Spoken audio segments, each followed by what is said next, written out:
Welcome back to Backyard Baseball World Series coverage. We take you now to an interview with the losing player manager of the humongous Bombers, Derek Barnhart.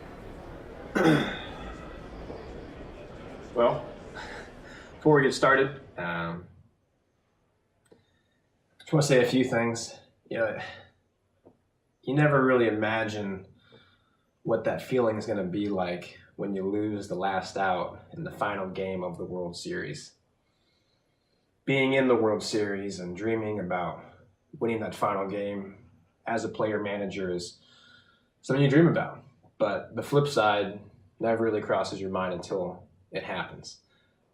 Unfortunately, this game that we just finished didn't go our way. And I take full responsibility as the player manager for any areas that we could have improved or done better. I know that these kids busted their butts out there and gave their heart and gave their all, made their moms and dads proud. And that's all you can ask for as a player manager. You want these kids to give 110%, and that's exactly what they did. I know that there's probably going to be some criticism moving forward as to how I coached, some of the decisions that was made earlier in the year and acquisitions and who we picked up in the draft. But again, at the end of the day, all responsibility comes back on me as player manager. The Athletics, man, they played their hearts out. I believe that the way that they played in this postseason really just emulates who they are as a team. They're efficient on the base pass. They're loaded offensively to be able to get guys on base and bring them around with a stellar defense on the back end. And I have nothing but good words to say about player manager Paul McMichael. Him and I have been friends for a long time. We actually came up together in our careers as coaches, as player managers. And, we really want to both see success for the other person. So when this matchup came about, we had talked to each other a little bit beforehand, just some playful banter, but really wanted to make sure that our friendship stayed first. And that was important to Paul. So really nothing but respect for him, respect for his players, and respect to the A's organization for the hard work and the postseason win that they have. So I know you guys, as reporters, have a lot of questions that you want to ask. So I want to make sure that we have ample time for that. So without further ado, I'll go ahead and take questions. Hey Derek, it's Don Navy from WKBW. Hey Don. The Athletics had a prime team all season long and showed some great offense in the final game of the series. If you find yourself in this situation next postseason, how, if at all, will you approach this matchup differently? Yeah, it's a great question, Don. Like I said, the A's organization is stellar. I think the best thing that we can do as an organization is to just analyze any areas that we could have improved in the postseason. I really feel that moving into the postseason, we played our cards right, and specifically against the A's. I think maybe one way we can do better is just capitalizing on bringing runs around. And again, those are all adjustments that are going to be made in the offseason. But for the A's specifically, I think it's just going to be about analyzing how they played in the postseason and how we approach that better next year. Thanks for the question. Coach, over here, second row. Yep. Hi, Rhonda Burgundy here, representing San Diego's finest KVWN Channel 4 News. Look, there was a lot of criticism earlier this year when you picked up Piazza, mainly because of his massive liability on the base paths. With no disrespect to Mike, the Bombers need more speed around the bags to better bring runs home. So how will the Bombers approach this offseason when it comes to identifying and filling needs on the roster? Yeah, thanks, Rhonda, for your question. Piazza had 2 hits in his last game. He hit 629 in the postseason and 425 in the regular season. At the plate, I'm not really sure as a player manager what more I can ask for. Mike and I have been fortunate to know each other for a while. And Mike's very transparent about how he needs to improve. One area is speed. He understands that. As I mentioned before, I think that that's an area that we can improve as a team. But I know that moving forward, Mike's going to do all he can to be the best asset and value to our organization. Follow-up question, if I may, Derek. Yep. Do you think the scouting departments are prepared to fill those needs you just described? Yeah, I do. The scouting department is great for the Bombers organization. We take pride in the guys that we have on staff and their ability to not only understand what successful talent looks like, but to put those pieces together to create a successful team. And so our scouting department, again, that's a conversation I'm going to have with them just as to how do we best move our pieces going forward. Obviously we did a great job getting to the postseason this year, but the ultimate success that we want to have is winning the championship. And so moving forward, the scouting department is going to be doing all they can on their end to make sure that we have those right pieces for 2019. Right here. It's Mikey Mike Jr. from the Northeast North Dakota sports radio station. Yeah, hey, Coach. In the bottom of the fourth, Pablo Sanchez drove a freeze pitch to the right wall in center field for a triple, putting an exclamation point on the fact that he's been a driving force behind his team's success, even into the postseason. Have you talked with Pablo at all about next year and his free agency? Yeah, I have. First of all, Pablo was amazing this season. He did a great job. He's hit 649 in the postseason. He had 566 in the regular season. I mean, come on. The kid's a stud, right? I mean, he's a stud. What can I say?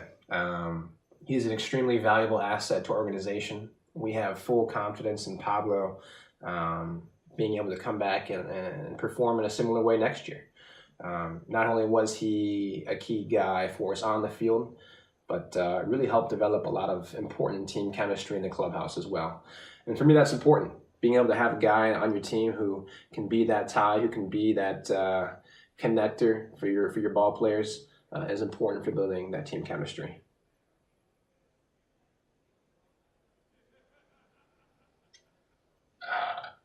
What kind of contract could Pablo expect for the Bombers to offer in the offseason? Yeah, we really can't talk contracts in the offseason. Again, like I just said, we really value Pablo and the asset that he is to our organization. But at this point in time, I really can't discuss numbers and those things. But I will tell you guys that in the offseason, we will be going over a lot of our data and our analytics and make sure that we best utilize our money to acquire the top talent that we can to be successful in 2019. Hey, Derek, front row. Jerry Sputnik from the USSR Takeover America newspaper. Hey, Jerry. Mo Vaughn was dominant most of the season and had a great performance in his game today. Can you elaborate more on your decision to throw him as many innings as you did this year? Yeah, no, thanks for the question, Jerry. You bring up a great point. We did throw Mo a lot this year, and especially at the end of spring training, that was a conversation that I had with Mo, just as to if he felt he had properly prepared in the offseason for such a workload. And I trust Mo. He told me he was ready to go. So I relied on him a lot during the season. And given his numbers, it paid off. He had a 1.25 ERA in the regular season. I know he threw 77 pitches, faced almost 300 batters during the season, all while acquiring 103 strikeouts. So in regards to being that guy that can have that kind of workload and repeat that year after year, we're going to make sure that we have that conversation again. Is he doing the right things in the off season? Is he preparing his body and mind to come back and have similar type performance in 2019? Follow-up question. Sure. Moving into next year, how much of a concern is his workload? The Bombers farm system has a few good arms on some kids. Will you bring a kid or two up next year to assist with that workload? Yeah, no, that's a good point. We do have a really strong farm system, a lot of kids that we have our eyes on. In regards to relief, I think that's an area that we're going to take a look at. Again, given my conversation with Mo moving into this year, and our discussion moving into next year, I think that will play a factor into how we look at our farm system and if we decide to have a reliever or two on staff. But again, at this point, I know I, myself, the organization as a whole, has a lot of trust in Mo to be able to be somebody that can come out and be consistent on the mound and deliver that for us as a team. Coach Barnhart, Derek. Yep, in the back. This is Bruce Nolan from WKBW, which stands for Whiny Wimpy Kitty Baby Whiners. In the third inning, Reese took a big called strike 3 on the outer half of the plate with Chipper Jones on second. It seemed that some of your players may not have been locked in at the plate, and as a result had a hard time driving runs in. Can you shed any light on what the cause this may have been? Yeah, that was a tough thing. We really didn't capitalize on driving in runs.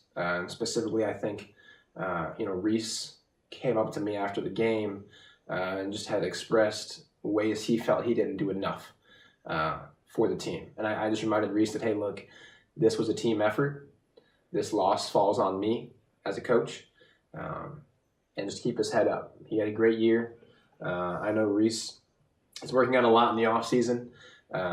He's a player who might be not as strong at the plate, but he's quick.